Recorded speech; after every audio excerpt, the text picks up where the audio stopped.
I know I should have called. I was taking a chance. Why? Well, I was going to take you to the court, for one thing. You're testifying today, aren't you? Yes. It's today. I thought you could use a moral support. From you? Yes. Well, I've already made arrangements to get to the courthouse. With your dad? Excuse me.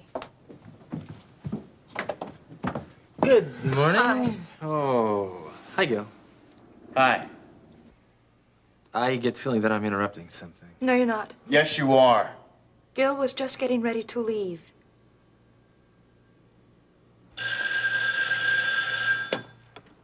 Hello? Courtney, honey? The hell's my little girl? Father. Uh-huh. I guess I should have expected your call after Vaughn's visit. How's Mother? Oh, well, she's doing as well as can be expected. But I'll tell you all about that later. Later? Yes, I'm in Kingsley right now. And I want to see you sometime this afternoon.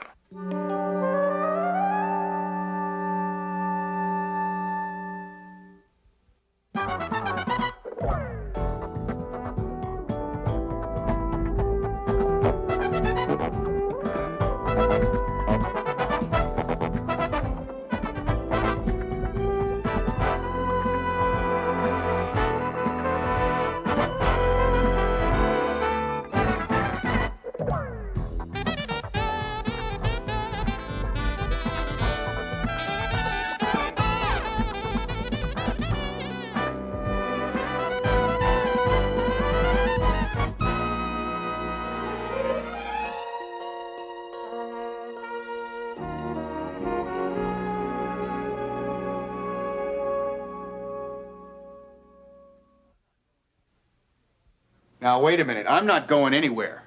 But I'm glad you're here. I think the three of us need to have a little talk. No, Gil. I think that if we talked right now, it'd turn into an argument. Stacy doesn't need that. Russ is right. I think we should. Look, why don't I just go out in the car and wait for you, okay? All right, Russ, but don't leave. I'd like it if you took me to the courthouse. Hey, okay. Stacy, I said I would take you to the court. And I told you that I'd made other arrangements. Please accept that. Stacy, I want to be there for you. I know you do, Gil. But please believe me that it is better if you're not. Why? Stacy, you have been acting very strange lately. I don't know how to deal with you anymore. Gil, today is going to be hard enough for me without having to see you there. Well, what about Russ? Russ is driving me to the courthouse, that's all. He's not going to be at the trial. He's needed at the clinic. And frankly, I can be more relaxed when I'm around Russ because Russ doesn't expect anything from me. He's willing to just listen and be a friend. And right now, I need a friend more than I need... Me? Gil, you are more than a friend. I know that's hard for you to believe with all I'm going through, but it's true. Stacy, I have apologized over and over and over. You just can't let go of the pain, can you? Gil, I know that I keep telling you that I need space. But I honestly hope that it won't be much longer. Please try and understand. Stacy, if I give you any more space, you're going to be out of my life completely. Is that what you want? Did you hear me? Yes, I heard you. Well? Gil, you are acting like a spoiled child. As long as you get your way, you're happy. But if not, in some ways, you're just like Amber. You didn't need to say that. Well, I'm sorry, but that's the way it feels. Russ is what I need right now. I need friends. The past few months have been the worst in my entire life, and I need support, not pressure. Got anything good in there? Well, that's what I'm trying to find out. Huh, what is this? Looks like it's from Lori. A love note, no doubt. No, not exactly. Ben, have to talk to you. Great news. I'll see you this morning. Love, Lori. How romantic. I wonder what this is all about. If you don't mind my asking, didn't you see your wife last night or this morning? Yeah, I saw her, but she was sound asleep. I wonder if this has anything to do with Nancy. Wonder no more, my husband. Hi, Lori. Hi. Hi. Y'all excuse me, I'll get back to the firing line. Okay. So what is this all about? Well, you were right. It is about Nancy. And you're not going to believe what I'm going to tell you. Yeah? Well, Miriam and I went to the Greenbrier yesterday to have lunch. And while we were there, guess who we saw? Dan Myers. How did you know? I just guessed. I suppose Nancy was with him? No, she wasn't. But Myers' wife was. So, I mean, they're in the process of getting a divorce. Maybe they were just, I don't know, working out the details. Yeah, well, that's what Miriam and I thought at first, until we saw them get intimate. And they held hands, and he even kissed her. Where does Nancy fit into all this, then? You tell me. Well, maybe Myers is lying about getting a divorce and marrying Nancy. That's exactly what I think, Ben. Oh, it's too bad Nancy didn't see that. She did. What? Yeah, I called her at the hotel, and she wasn't in her room. So I went to the King's Arms, and she was having lunch in the restaurant, and I took her back to the Greenbrier. And what happened? Well, she saw Dan Myers romancing his wife like they had the best marriage in Kingsley. Well, what did Nancy do? Nothing. At least not for right now. She just couldn't face them. I told her, go confront them, but she just couldn't bring herself to do it. Well, why not? Because she was devastated. Well, what do you think she's going to do? Well, right now she wants time to think.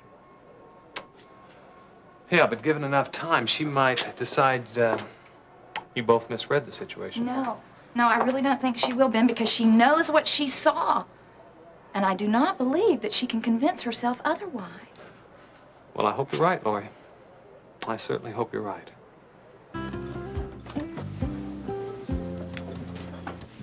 I just don't know what to make of these last 4 weeks. There are times when I walk out of that courtroom feeling like a free man, and other times I feel like I'm going to be marched straight to the state pen. It's almost over, Dave. It's over. I wonder what that means. Have you been getting enough rest? No. Neither is Harold. What about it, Harold? Where do you think we stand? Well, we scored some good points, and we got to be optimistic. Stacy's testifying this afternoon. I'm counting on her to counteract Amber's testimony. Yeah, but do you think she can? Of course I do. She's sincere, comes across as calm and intelligent. That'll all work to our advantage. Yes. Why does it seem that you're so upset about something? Oh, no, Dave, you got it all wrong. It's just because he's had breakfast. He's probably got heartburn. He always gets like that. Now, I've noticed it, too. Is it this case? You ever seen a football game when you're down by more than 3 points and time's running out? What you're saying is that we need a miracle, right? Something like that, I guess. I'll tell you the truth, I really thought that one of the other witnesses would confess by now. I know it's a long shot, but I thought that Prescott or Carruthers would break on the stand. Yeah, but you said all you had to do was create a reasonable doubt in the minds of the jury. And we've done that to a degree. Yes, to what degree? That's the question. Gil, Russ is waiting for me in the car, and I don't want to keep him waiting any longer. Stacy, I've never had a relationship that's gone through so much. If I have trouble handling it or handling you, it's because I need your understanding. I need your help. Please, Gil, not now. No, wait. It's never been easy for me to admit my own faults. Now, it's taken everything I've got not to follow my instincts and run and just forget this whole thing. Now, I'm trying as hard as I can to keep this relationship going. Gil, for once, I would like you not to think of yourself and not to think of our relationship, but to think about me and what I'm going through. I understand, Stacy, and I'm really trying. We're gonna make it, aren't we? Gil, if you will give me some room! I have got to go to court.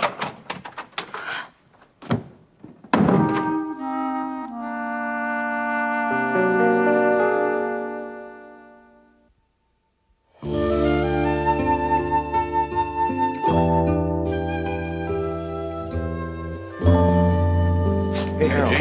How about a brief statement for my next article? Yeah, sure. How about this? I'm confident, as I have been all throughout the trial, that my client will be exonerated. But why are your lips saying one thing and your face another? It shows, huh? Uh-huh. Well, I guess I better do something about that. I gotta convince that jury that Dave's innocent and that I can prove it. Yeah. Hello, Gene. Stacy? Stacy, hey. I'd like to talk to you alone, if I may. Yeah, sure. You guys just go right ahead. I'll see you inside. Got a problem? Has my father arrived yet? What, yeah, I guess so. He's probably inside. You want me to check and see?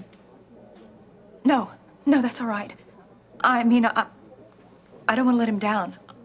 I want him to know that I'm sticking up for him. Well, Stacy, didn't you figure that he was going to be here for your testimony? Yeah, of course. Are you okay? Yes, I'm just fine.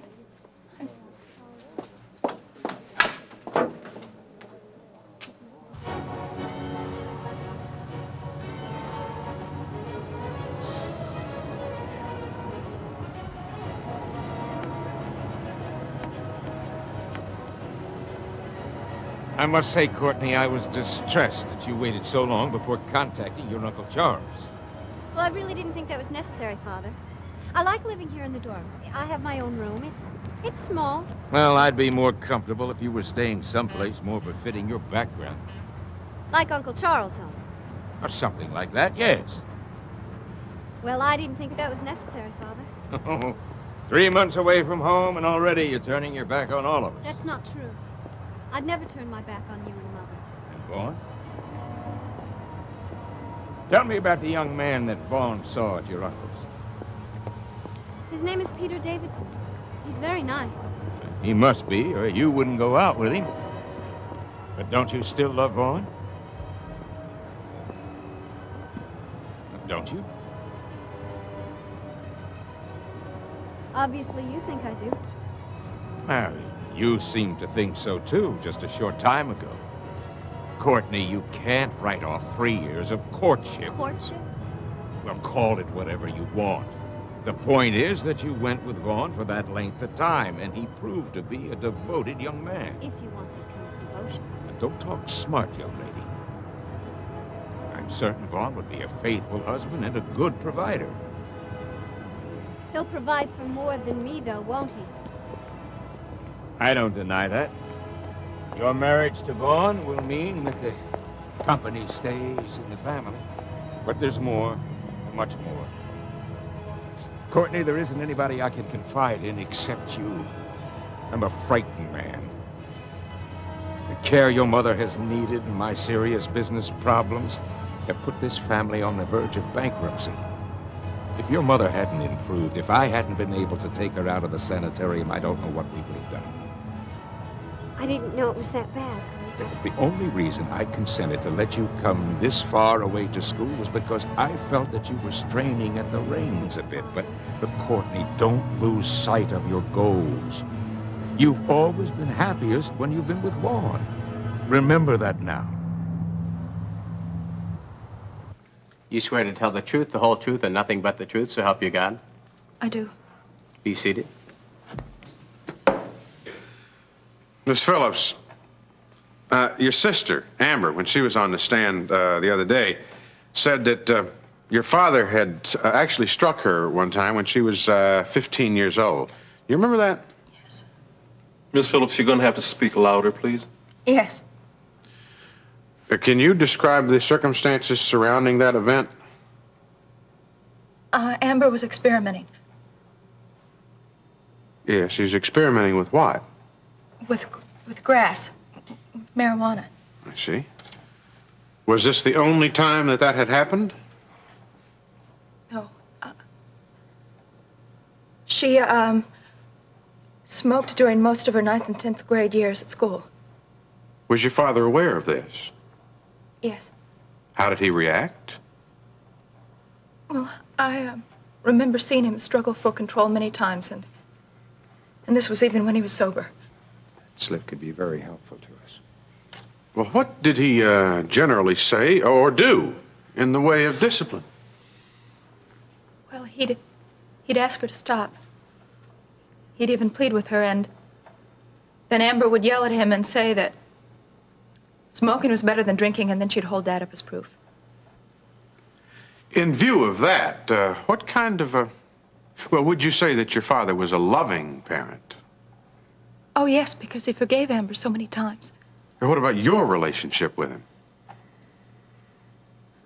We were always very close. Did he ever get angry with you? Only when I deserved it, but he was never violent. And what about your father's relationship with your mother? He loved her very much. Did they ever have any arguments? Not that I can recall until he started drinking. But your father has stopped drinking. Oh, yes, very definitely. I think that's been clearly established by others on the stand. Yes, it has. Would you say that your father was still in love with your mother at the time of her wedding to Lee Carruthers? Yes. Did he become violent? No. Did he try to stop the procedure, the wedding in any way? No, just the opposite. On the day of the wedding, he asked me to tell my mother that he wished her happiness. I see. Miss Phillips, knowing your father as you do, would you say that he is capable of murdering your mother? No. Objection, Your Honor. I don't have any more questions, Your Honor. Thank you. Mr. Lockwood, do you wish to cross-examine the witness? Yes, Your Honor, I most certainly do.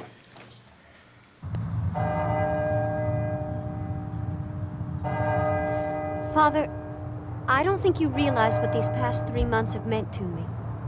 For the first time now, I've been able to take charge of my life, and I like it. And what about Vaughn? You did care for him. How do you feel now? I don't know. And how do you feel about your mother? You know I love her dearly. But as far as your mother is concerned, you and Vaughn are a happy couple. She's looking forward to your wedding. She told me so herself. You wouldn't want her to think otherwise, would you? You know I wouldn't want to do anything that would hurt her. Yes. Your mother has come a long, long way. She's made remarkable progress. But I don't think it would be wise to upset her with news that you and Vaughn have dropped plans for your marriage. Oh, Father, why does it have to be so complicated? Well, that's just the way it is. You know, when I was around your age, I wanted to strike out on my own. I fancied myself as something of a liberal. But then I began to realize that being a carpenter places certain restrictions and expectations on your life. And when I realized that, I lived my life accordingly. And I have never lived to regret it, and neither will you. I don't know. Look, Courtney, do me a favor. Talk with Vaughn. He blames himself for not seeing enough of you. He thinks that's why there is someone else. Think about it. Vaughn truly loves you. And I think if you search your heart, you'll find that you love him too. Miss Phillips, you obviously love your father. Yes, I do. Would you please tell the court exactly what your reaction was when you learned that he had been arrested for your mother's murder? I didn't believe it. I was shocked. Did you go to comfort him when you got the news? What? Did you go to comfort your father? Not right away. Well, why is that? I couldn't believe that my mother was dead. Well, we all heard Gil Prescott's testimony, and we know that your relationship with your father was strained at the time of the victim's death. Isn't that correct? Yes.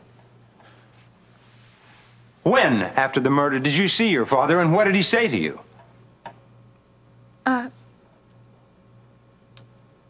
I don't remember. Did he protest his innocence? Did your father say he was innocent? Well, I talked to him. But he didn't know what to say, really. I mean, about the accusations. Oh, then he didn't protest his innocence openly. Well, Well, answer the question, yes or no. Well, I don't know. You are directed to answer the question, Miss Phillips. Well, I know he told me that he wasn't sure what happened on the night of the murder.